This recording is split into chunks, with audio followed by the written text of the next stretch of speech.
Welcome to ABC campus. आज हम business law में introduction to the legal system के जो टॉपिक है इसके डिफरेंट प्रैक्टिस क्वेश्चन आंसर्स को डिस्कस करेंगे। टोटल 7 क्वेश्चन हम डिस्कस कर रहे होंगे जिसमें से मोस्टली पास्ट एग्जाम से रिलेटेड हैं। तो फर्स्ट क्वेश्चन जो हमारे पास है दैट इज कि distinguish between civil law and criminal law giving 2 examples of each. तो सिविल लॉ और क्रिमिनल लॉ हमने अपनी एक अर्लियर वीडियो के अंदर कवर किया था, तो इसी से रिलेटेड ये क्वेश्चन है। तो सिविल लॉ को आप डिफाइन कर देंगे बेसिकली कि सिविल लॉ रेगुलेट करता है dispute in respect of rights and obligations between persons dealing with each other. Court does not punish the wrong doers, लेकिन सेटलमेंट इम्पोज कर देती है जिसमें डैमेजेस हो सकते हैं, इंजंक्शन हो सकते हैं और अदर ऑर्डर्स हो सकते हैं। जबकि जो इसकी एग्जांपल्स हैं उसमें company law, rent law, commercial law, family laws and employment law हैं। एम्प्लॉयमेंट लॉ में एम्प्लॉयर वर्सेज एम्प्लॉई है, फैमिली लॉ में हस्बैंड वर्सेज वाइफ केस हो सकते हैं, कमर्शियल लॉ के अंदर इसी तरह सेलर वर्सेज बायर केसेस हो सकते हैं, रेंट में जो है जो लैंडलॉर्ड वर्सेज टेनेंट के केसेस हो सकते हैं एंड सो ऑन। नेक्स्ट हम देखते हैं जी, criminal law is a body of law defining conduct prohibited by law against the community at large. कि जो प्रोहिबिटेड चीज़ें हैं लॉ के मुताबिक, तो अगर उसे कोई करेगा तो फिर वो क्राइम कंसीडर होगा। रेगुलेट करते हैं कि सस्पेक्ट्स को कैसे इन्वेस्टिगेट, चार्ज और ट्राई किया जाएगा कोर्ट्स में, और पनिशमेंट उनके लिए इस्टेब्लिश की जाती है कि अगर किसी पे जुर्म साबित हो जाता है, जो कन्विक्ट हो जाता है यानी जुर्म साबित हो चुका है, तो वो ऑफेंडर्स जो हैं उनको पनिशमेंट क्या होगी, ये क्रिमिनल लॉ कवर करता है। क्रिमिनल लॉ डील करता है क्राइम्स के साथ जैसे murder, violence, terrorism, theft, robbery, kidnapping etcetera. तो ये इसकी एग्जांपल्स हो जाती हैं। तो ये इस तरह का अगर क्वेश्चन एग्जाम में आता है तो अकॉर्डिंगली आप आंसर करेंगे।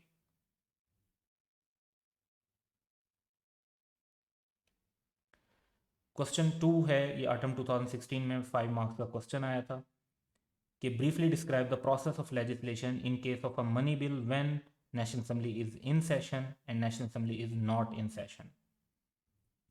तो इसका जवाब ये है कि जब नेशनल असेंबली सेशन में होगी तो लेजिस्लेशन कैसे बनेगा। A money bill shall originate in the national assembly and after it has been passed by the assembly it shall without being transmitted to the senate be presented to the president for assent. यानी national assembly में originate और pass होगा, president की ascent होगी और ये law बन जाएगा। इसमें सेनेट को भेजने की ज़रूरत नहीं होती है। सेनेट को एक कॉपी भेजी जाती है रिकमेंडेशंस के लिए, लेकिन वो जो रिकमेंडेशंस देते हैं वो भी नेशनल असेंबली की मर्जी होती है कि उसे शामिल करें या ना करें। हाँ, जब नेशनल असेंबली सेशन में ना हो और तब मनी बिल बनाना हो तो उसमें प्रेसिडेंट के पास पावर है कि वो इमीडिएट एक्शन लेने के लिए ऑर्डिनेंस इशू कर सकते हैं। और जब प्रेसिडेंट ऑर्डिनेंस इशू करेंगे तो उसकी सेम फोर्स और इफेक्ट होगा जैसे एक्ट ऑफ पार्लियामेंट का होता है। और ये ऑर्डिनेंस जो है 120 डेज के बाद रिपील हो जाएगा if it is not presented और पास बाय द नेशनल असेंबली। तो आप कह सकते हैं कि जी 2 मार्क्स इसके और 3 मार्क्स इस एरिया के अकॉर्डिंगली बन जाएंगे। नेक्स्ट क्वेश्चन हमारे पास है, how is law promulgated when national assembly is not in session. तो ऑर्डिनेंस वाला पॉइंट इसमें आ जाएगा। Is such law in any way different from an act of parliament. तो सेम इफेक्ट एंड फोर्स है। और इसका जो टेन्योर क्या होगा, तो 3 बातें पूछी हुई हैं। आप नोटिस करें कि आपको जब आंसर लिखना है तो ये तीनों बातें कवर करनी है। तो टेन्योर जो है वो 120 डेज का है और उसके बाद भी कंटिन्यू कर सकता है अगर नेशनल असेंबली और सेनेट से पास हो जाएगा। तो इसको डिस्कस करते हैं। तो प्रेसिडेंट जो है वो इमीडिएट एक्शन के लिए he has the power to promulgate an ordinance if the senate and national assembly are not in session. Such ordinance have the same force and effect as an act of parliament. तो देखिए first question का answer simply आपने एक sentence के अंदर दिया, दूसरे का भी 1 सेंटेंस के अंदर आंसर दिया, और तीसरे का पॉइंट के ordinance stands repealed after 120 days if it is not pass by the national assembly और by national assembly and senate both as the case may be. क्योंकि नेशनल असेंबली अगर मनी बिल होगा और अदर मैटर्स होंगे तो फिर दोनों houses से। फिर एक एडिशनल पॉइंट ये है कि नेशनल असेंबली इसको 120 डेज के लिए एक्सटेंड भी कर सकती है। अगर ऐसा नहीं, इस दौरान वो पास नहीं होता तो फिर वो रिपील हो जाएगा। तो अगर आप अपने आंसर में ये 3 बातें भी कवर कर देते हैं जस्ट, तो इसके आपको मार्क्स मिल जाएंगे पूरे। क्वेश्चन 4 है, ऑटम 2018 की अटेम्प्ट में ये 5 मार्क्स का क्वेश्चन आया था कि specify Pakistan system of government and identify senate's role in the legislation process. तो पाकिस्तान का फेडरल सिस्टम ऑफ गवर्नमेंट है जो कॉन्स्टिट्यूशन में डिफाइन किया गया है, वो हमने एक्सप्लेन करना है। और सेनेट का रोल जो है वो मनी बिल्स में नहीं है, उसके अलावा तमाम लॉ मेकिंग के अंदर सेनेट का बड़ा इंपॉर्टेंट रोल है, तो उसको हम यहाँ पे डिस्कस करेंगे। सिस्टम ऑफ गवर्नमेंट जो है, Pakistan has federal parliamentary system of government with the president as head of state and prime minister as head of government. तो ये 3 पॉइंट्स इस सिस्टम ऑफ गवर्नमेंट के अंदर आपको मेंशन करने हैं। फिर आपको इसमें यही पॉइंट भी बताना है कि जी हमारे पास जो है बाईकैमरल यानी 2 हाउस सिस्टम है पार्लियामेंट का, जिसे मजलिस शूरा कहते हैं। इसमें प्रेसिडेंट, नेशनल असेंबली और सेनेट शामिल है। फिर बात आ जाती है कि सेनेट का रोल हमने बताना है। तो सेनेट का रोल ये है कि ये तमाम स्टेट्यूट्स अप्रूव करता है जो पास बाय नेशनल असेंबली होते हैं, with the exception of money bill. यानी मनी बिल के अलावा तमाम जो लॉज हैं वो नेशनल असेंबली से पास तो होते हैं, लेकिन उनका सेनेट से भी अप्रूव होना ज़रूरी होता है, अदरवाइज वो प्रॉपर लॉ नहीं बन सकते।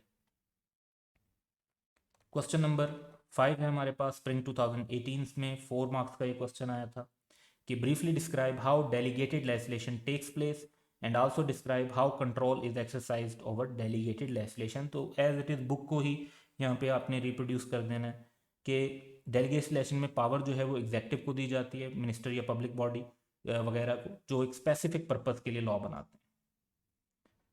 फॉर एग्जाम्पल लोकल अथॉरिटीज़ को पावर दे दी जाती है, मिनिस्टर्स को दे दी जाती है, या FBR SCCP वगैरह को दे दी जाती है।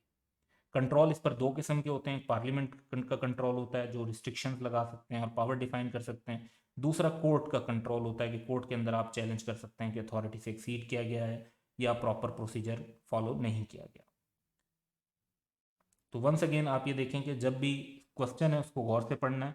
ये एंड लिखा हुआ है तो 2 डिफरेंट बातें आपने कवर करनी है। तो एक पॉइंट ये कवर करेंगे, एक पॉइंट ये कवर करेंगे, तो 2 + 2 आपको 4 मार्क्स मिल जाएंगे। क्वेश्चन नंबर 6 है जी हमारे पास, आटम 2020 में 4 मार्क्स का एक क्वेश्चन आया था कि briefly describe how an ordinance is promulgated in Pakistan and what is the effect of such ordinance. ये काफ़ी रिपीटेड क्वेश्चन है। तो प्रेसिडेंट जो है उसको प्रोमलगेट करते हैं और इसका इफेक्ट जो है वो same as act of parliament होता है।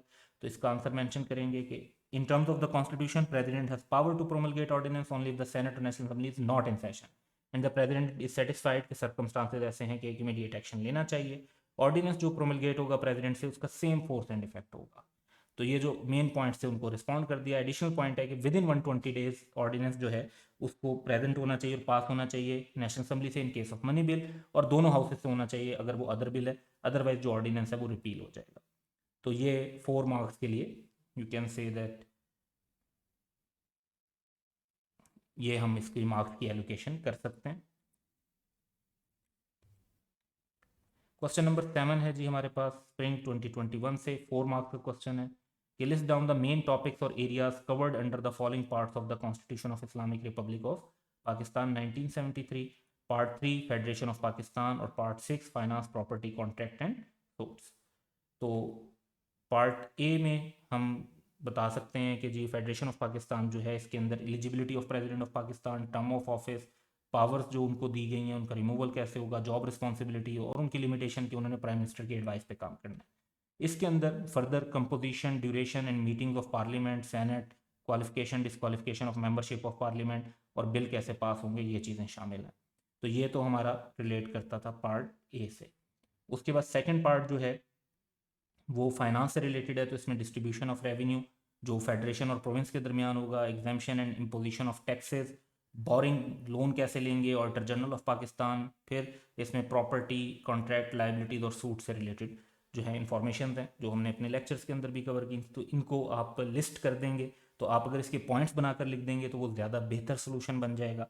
और अगर आप क्योंकि जो रिक्वायरमेंट है वो लिस्ट डाउन करने की है कि मेन टॉपिक्स आपने लिख देने, तो सेंटेंस स्ट्रक्चर के बजाय जिस तरह से हमने अपनी वीडियो लेक्चर के अंदर कवर किया था, तो आप बुलेट पॉइंट्स के अंदर इसको आंसर करेंगे तो वो ज़्यादा बेहतर रहेगा। अभी इसका क्योंकि सजेस्टेड सोल्यूशन नहीं आया तो हमने बुक वाला यहाँ पर इंक्लूड कर दिया, लेकिन जिस तरह हमने अपनी वीडियोस के अंदर पॉइंट्स के अंदर कवर किया था, आप अगर आंसर वैसे कवर करेंगे तो वो ज़्यादा बेहतर होगा, क्योंकि क्वेश्चन की रिक्वायरमेंट जो है वो एरियाज़ को लिस्ट डाउन करने की है।